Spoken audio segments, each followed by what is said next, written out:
di sini dari kelompok 1 Sistem Informasi Akuntansi akan mempresentasikan mengenai analisa sistem penjualan secara tunai toko bahan pokok Sri Rezeki.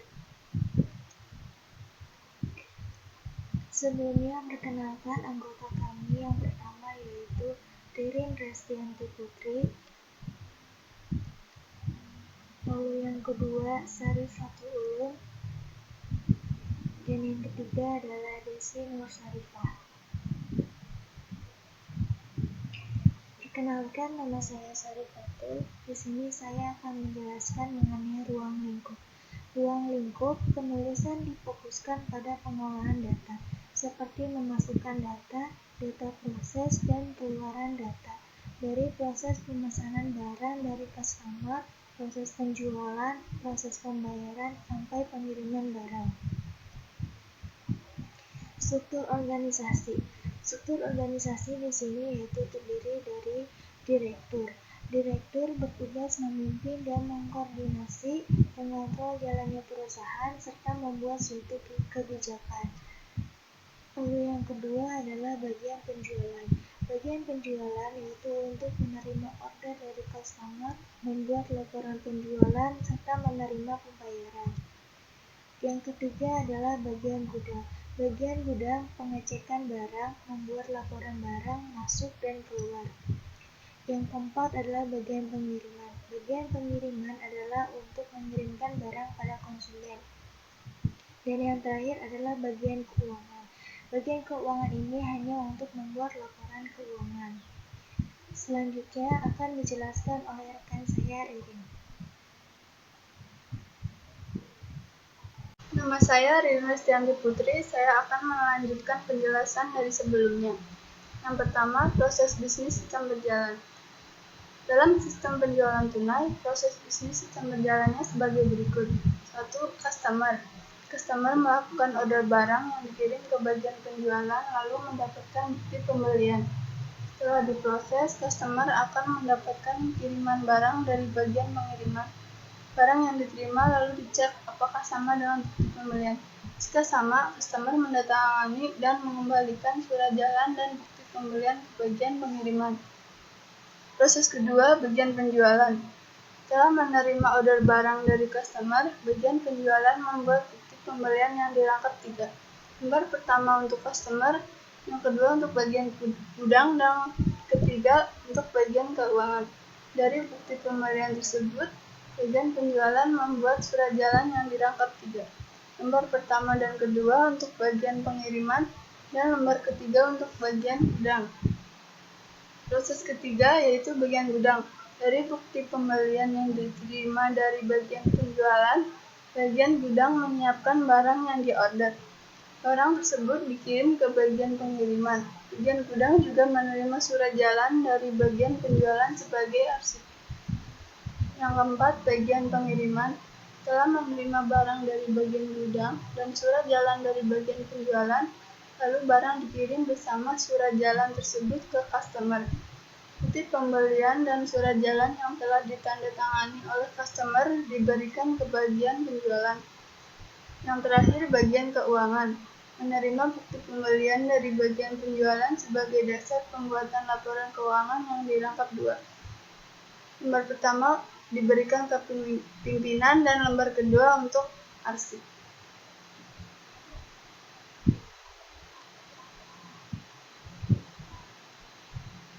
Diagram aktiviti sistem berjalan. Dari proses bisnis sistem berjalan tadi, dibuatlah diagram aktivitinya. Adapun simbol-simbol yang ada di dalam diagram aktiviti antara lain gambar dan simbol seperti oval menyatakan permulaan atau akhir suatu program. Simbol kedua memproses sesuatu secara manual. Simbol ketiga mencetak keluaran dalam bentuk dokumen. Flow atau garis menyatakan jalannya arus suatu proses.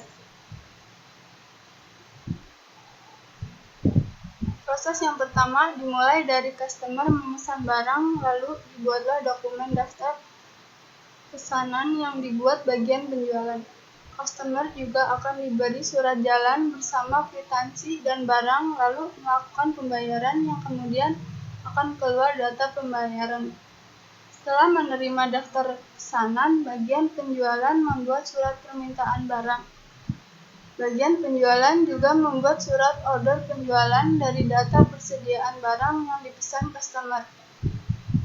Dari surat permintaan barang, bagian gudang mengecek persediaan barang yang ada, lalu keluarlah dokumen data persediaan barang yang dipesan. Bagian gudang juga mengupdate data barang untuk data stok dan data barang yang dikirim. Setelah mendapatkan surat jalan dan data barang yang akan dikirim, bagian pengiriman mengirim barang ke customer bersama surat jalan, kwitansi, dan barang tersebut. Yang terakhir, bagian keuangan membuat kwitansi penjualan dan juga menandatangani kwitansi tersebut. Dan dari data pembayaran customer tadi, dibuatlah laporan keuangan yang akan diserahkan ke pimpinan. Perkenalkan, nama saya Desi Nur Sarifah. Saya akan menjelaskan tentang dokumen masukan dan keluaran. Yang pertama, dokumen masukan atau input, yaitu nama dokumen faktur penjualan tunai, fungsinya bukti customer memesan barang, sumber yaitu customer, tujuan yaitu bagian penjualan, media yaitu kertas, jumlah rangkap yaitu 3 lembar, frekuensi yaitu setiap ada pemesanan barang, bentuk lampiran 1. Yang kedua yaitu dokumen keluaran atau output. Nama dokumen yaitu nota, fungsi bukti transaksi penjualan, sumbernya dari bagian penjualan, tujuan yaitu ke customer, media kertas, jumlah rangkap yaitu 3 lembar, frekuensi setiap ada penjualan, bentuknya yaitu lampiran 2. Yang kedua yaitu nama dokumen surat jalan. Fungsinya untuk bukti pengiriman barang, sumbernya bagian penjualan, tujuannya ke direktur atau ke pemimpin, medianya kertas, jumlah rangkap yaitu 2 lembar, frekuensinya setiap ada transaksi penjualan, bentuknya yaitu 3 lembar. Permasalahan dan alternatif pemecahan masalah. Yang pertama, permasalahan pokok.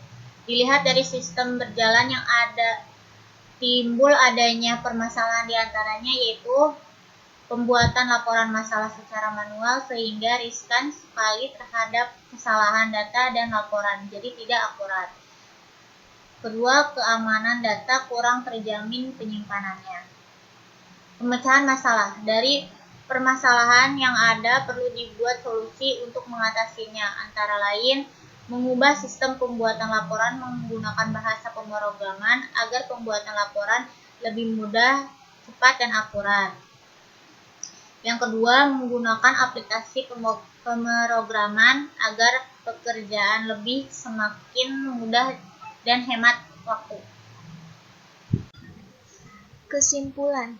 Pada kesimpulan di sini yaitu sistem berjalan masih menggunakan cara manual, sering terjadi kesalahan dan pemalsuan data, keamanan data kurang terjamin. Saran. Untuk saran, aplikasi program merupakan alternatif pemecahan dari masalah yang dihadapi oleh perusahaan-perusahaan ataupun instansi, khususnya dalam hal ini pembuatan laporan penjualan.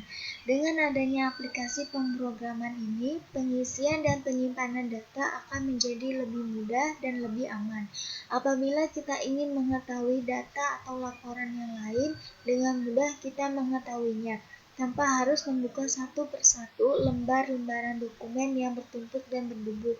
Mengembangkan sistem yang ada dengan menggunakan sistem yang telah terkomputerisasi. Dalam analisa ini, kami mengambil daftar pustaka dari blog dan jurnal, yaitu dari Mikhail Altif Amarullah tahun 2011 dengan judul Sistem Penjualan Barang Secara Tunai. Yang kedua dari Kriswandi Sulitno tahun 2013 dengan judul Proses Bisnis dalam Siklus Penjualan Tunai dan Kredit. Yang terakhir dari Weni Esti Rahayu tahun 2016 dengan judul Analisa Sistem Penjualan Tunai pada PT Aurora Medica Purwokerto.